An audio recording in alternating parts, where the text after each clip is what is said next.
Hi friends, welcome to Active Self-Protection Extra. Today on John's Briefs, I'm going to do to Tim what we have done to Terry, what I have done to Mark, and that's just spring a random question on him and ambush him and see what he says. Today's question, I get people all the time about officers aren't accountable for every round they fire, and I want to talk about why that is with a judge, prosecutor, defense attorney. To win the fight after the fight, you need help. After a use of force, I trust Firearms Legal Protection to help me win the fight for the rest of my life.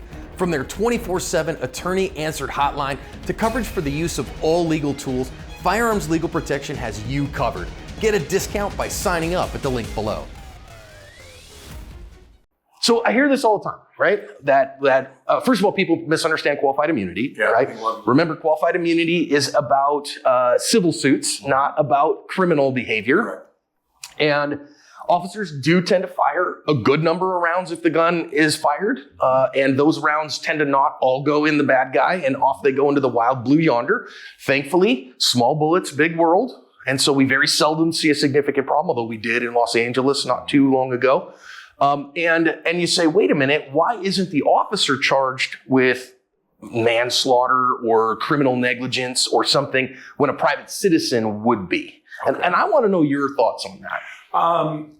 In the last 3 years, I don't think it's any surprise to anybody that we've seen the country's basically attitude towards police officers change. Yeah. I think far for the worse, right? I agree. And we don't want to get into the politics of that because I could talk about that for hours. I have my opinion just like everybody else does. Mm-hmm. And everybody's going to disagree with mine just like I disagree with theirs. We don't even get into that. But the fact is that I think cops are more likely to be hung out to dry now than they've been at any point in history. Okay. So let's start there. So this belief that cops can do whatever they want and they get away with it is certainly not true now. I don't think it's ever been true, but it's certainly not true now. People are scrutinizing every single thing police officers do and say at all times. At all times. And we get a lot of people are concerned about the chest video, the on-person cameras. Mm-hmm. And there's a lot of, I would never wear one of those. I've had guys that I do patrols with, I wouldn't wear one of those. Those are used to exonerate the officer probably 9 or 10 times more often than they're used to hanging off. Badge cams have been a boon to police officers. It shows that they act in professional ways the vast majority of the time.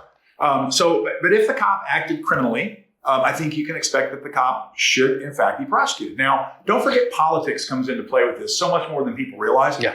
And that's kind of what grand juries are for. Right? If the prosecutor decides to do an actual information against a local police officer, mm-hmm. that's a political move. That might upset the police department. It might damage the relationship between the prosecutor's office and the police department. That's an integral relationship. So a lot of times they'll say, well, we submitted it to a grand jury. The grand jury chose to indict. We didn't make that decision. I didn't do that. The citizenry made that decision. That's a way of avoiding, you can kind of basically take a step back and say, look, we didn't decide to prosecute. The people decided to prosecute. So a lot of times you're going to see a grand jury. And the good news is, in my opinion, a lot of the times when the information is actually presented to the grand jury in a fair and impartial, non-media presented manner, the grand jury does the right thing and they return no true bill and no indictment occurs. Now, and that's when we see riots and people going crazy about how the system is racist and the system is skewed in favor of cops. These are people that were randomly selected from the voter base to sit on that jury pool. And I think we saw this, and not in a police officer involved incident. We recently, I put it on the big channel, guys. You should go watch it. It was a case of Kyle Carruth in Lubbock, Texas, shooting Chad Reed on his property. And I said, that's murder, friends. Yeah. That was not okay. Right. This was absolutely criminal conduct. Well, guess what? Bill Paxton, the AG of Texas, put it before a Lubbock grand jury, and they went, meh, no bill. And you went, I went clunk, my jaw hit the ground. I was like, man, I can't believe, not even probable cause. Are you kidding me right now? I've seen a few other videos that you've shown where I'm like, okay, that's absolutely criminal behavior. Yeah. No charges. But you never know. But again, there's a lot of them where I think, God bless that person. I hope I could have done as well. And then they do get charged. So Kyle Rittenhouse would be an example of again, you've covered this, but it was ridiculously stupid, in my opinion, for him to get involved in that. But the system worked after he did. It did, and he never should have been charged. No, he should not have been. But so my point is, though, is that in the Carruth one, there was one that I was like, whoa, that probably needed charges and let a jury decide based on the facts. But he didn't get billed, and that's not a police officer. I have another thought on this that I'd love to run by you. I've not actually run this theory by him, guys. And so this is an ambush. Yeah, this is an ambush. We'll see if it goes. Well, so what I generally say as a guy that I'm not an attorney, I'm not a judge, I do some expert witness work, is that we're always accountable for every round we fire out of a handgun. However, in the case of police officers, we as a community have decided we are going to train you to a particular standard. We are going to equip you to a particular standard. We are going to give you operating procedures, and we are going to push you into conflicts. So as a private citizen, if some guy pulls a gun on me, I'm running. I'm breaking contact. Now, if that means I have to pull a gun on him, my goal is to break contact and end that threat. A police officer's mission is different. And he has to. He's got to close with and take into custody somebody who is a criminal, and even if they try to kill him or her. So what we say in response to that is, as long as you act within the scope of the training and the procedures that we've given you, we as the community accept responsibility for the rounds that you fire. In theory, I completely agree with all that. One of the things that you said, though, that we have to keep in perspective is, I think you're right. We decide what level to train you to. We decide what level. The problem is now with this defund the police movement. Sure. I mean, I'm a firearms instructor. I'm a member of the National Law Enforcement Firearms Instructors Association. I'm on their board. And I've taught lots of cops how to shoot. And I've done lots of qualifications, hundreds of qualifications. And it's amazing how badly a lot of cops shoot. And so if they don't shoot well, I think the way to fix that is to definitely give them less money to buy more ammo and more range time and train better, right? So defund the police is such an insane concept. I mean, we need to redouble our efforts to spend more money and more time training police better to a higher standard. But with that said, I agree completely with what you said. We as a society have to accept the performance levels that we're training them to. Which is why I think what you'll see is if there is an unjustified action or an action that's on the edge, then generally speaking, people sue the city or they sue the county or they sue the state, whoever the actor was there, that says, no, you people took the responsibility for this and what happened was wrong, so we want to be compensated for that. Now, of course, if the officer then acts in ways that are outside their training, outside of their operating procedures, that rise to the level of criminal negligence or criminal behavior, then they are prosecuted. We saw that recently. We saw Minnesota. We saw it. I was going to say, I don't want to get political, but again, we saw that in the case of George Floyd. And I will say, the jury decided George Floyd was murdered. And so George Floyd's murder, those officers were held accountable for their criminal actions in that event. We saw that in Georgia recently as well. Again, non-law enforcement officers, but former law enforcement officers.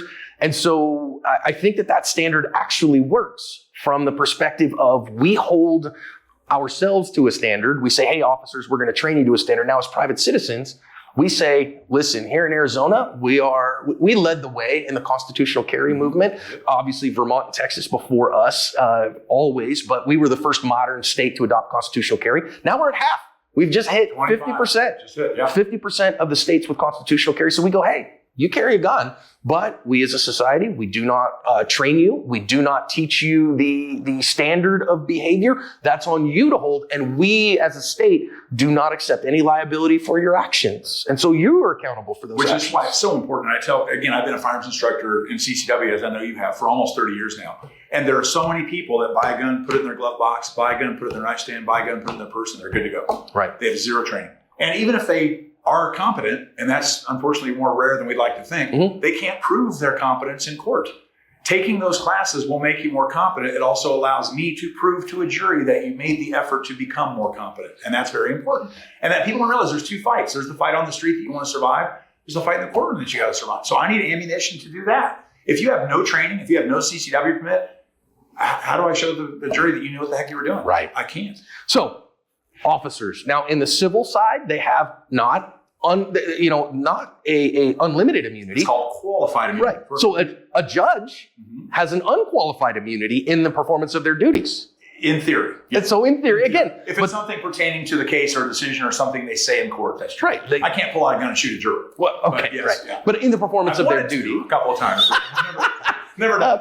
Certain diplomats have full immunity, but an officer has qualified immunity against being sued personally. And again, if I was going to be a cop, if every time I pulled somebody over, they could sue me personally when I was acting as an agent of the state and within the confines of my job as an agent of the state, that would be ridiculous. Your mayor has qualified immunity, right? Your city council members have qualified immunity. The 11th Amendment applies to all government employees. All government employees. So not just cops. That's right. And so, okay, cool. I don't. That's a separate issue. But the criminal standard is really not that different. It's just who owns the liability is different. Yeah. And it should be. A lot of people, I think there's a lot of misinformation out there about liability civilly for shooting situations, right? The simple fact is that it's very, very rare that you'll be sued as an individual in a case like this because it's an intentional act. If you shoot at someone intentionally and there's something that goes wrong with that, and then there's a lawsuit that would be said to be ripe, the issue is, how do plaintiffs' attorneys work? We're all whores. Let's be sorry to say it, but we are. Some of us are nice, classier, but some of us aren't. The point is, we only work if we get paid, right? And so how do I get paid in a personal injury suit? I get paid as a percentage of what I recover from my client, usually 1/3 in that ballpark. So let's say that I put 2,000 hours into the prosecution of your case over a 3-year span, which is very legit, right?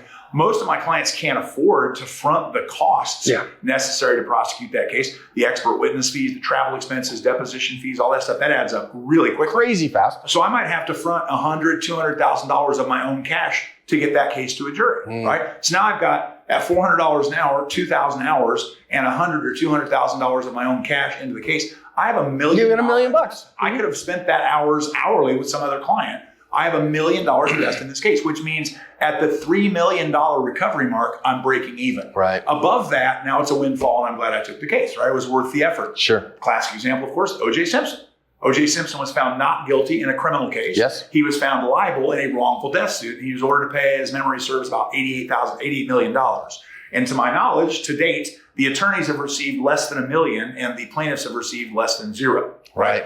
And so even a guy as fabulously wealthy and famous as O.J. Simpson, who owned property all over Southern California and hundreds of cars, my understanding is he had a huge car. NFL Hall of Famer. NFL Hall of Fame, NFL pension, fabulously wealthy guy, and they got nothing out of it. So why did that lawyer, a guy named Petrocelli, why did he spend all that time, money, and effort to get the judgment against O.J. Simpson? Because it was symbolic, number one. And also, think of the money he made just from the PR. Yeah, the publicity of his guy. Value, that was huge. And that's why he went after O.J. Simpson. If your name is Joe Schmo or Tim Forshee, nobody's going to expend that kind of money to go after you. At the end of the case, if you lose, you divest yourself of your assets, which means my friend John gets one of my cars as a gift. And then I moved to Florida, which is the most pro-debtor friendly state in the country, which OJ did exactly that. Yep. And you homestead your house and you homestead your white Bronco, and nobody can touch your NFL pension, and you live out the rest of your days. So these lawsuits are not as common as people think they are. And if I'm a cop and I have qualified immunity, that means essentially I'm immune to suit if I do something negligent. Right. It means, not reckless. Correct. We're going to get to that. So it means I'm immune to suit if I do something negligent. It means I'm probably not immune to suit if I do something intentionally. Yes. And then you get the reckless level, which is the intermediate level between negligent and intentional, is recklessness. And that gets a little gray. Depends on what the judge decides and what that state's constitution says, et cetera, et cetera. But as a general rule, as long as you're within a bound of propriety, which is negligent. I mean, we all screw up. I mean, sure. We're all going to make mistakes. If I stub my toe, that was negligent, right? If I kick that window because I didn't see the window, that's maybe reckless. If I kick that window because I'm mad at you and I want to break the window, that's intentional. And you've got to kind of look at it that way. So it's on a scale. And if you do something really beyond the pale, you're going to be hung out to dry. And I think that's cops or private citizens. I think it is too. I do think that there's a lot of people that think that by virtue of having a badge and a blue uniform, that you are a fantastically safe person with guns. And we trust cops with guns. If a cop with a gun walks into my child's elementary school, nobody raises an eyebrow. Right. If you or I walk in there, people freak out, even though you and I probably have more training than all but the most trained cops, right? What's the sense of that? It's just this image, right? So our society, I think, tends to view it the same way. We're going to give cops a little bit more of a break than we're going to give Joe Schmo, the gun nut that was just carrying a gun that didn't have any training.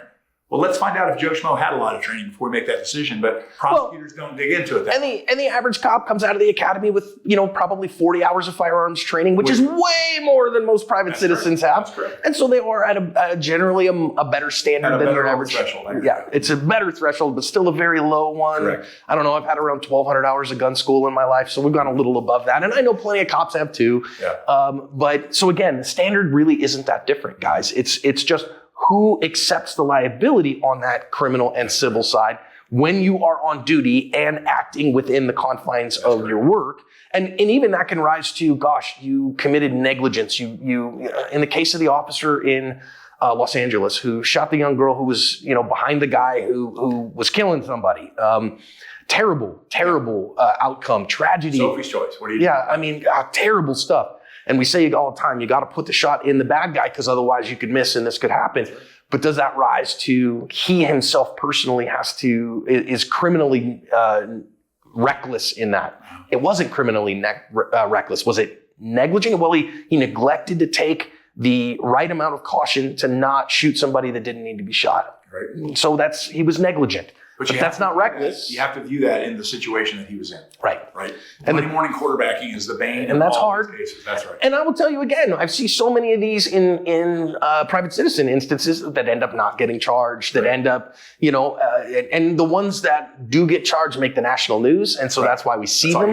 And that's what we hear about. But I can tell you, as a defense attorney, I bet you can say there's hundreds and thousands of times where these kind of wobblers, and you go talk to the district attorney and you go, hey, don't do this one. This one's not right. And they agree with you, and then it just goes away. People don't realize that. You really don't try many of these self-defense cases because they really fall into three categories.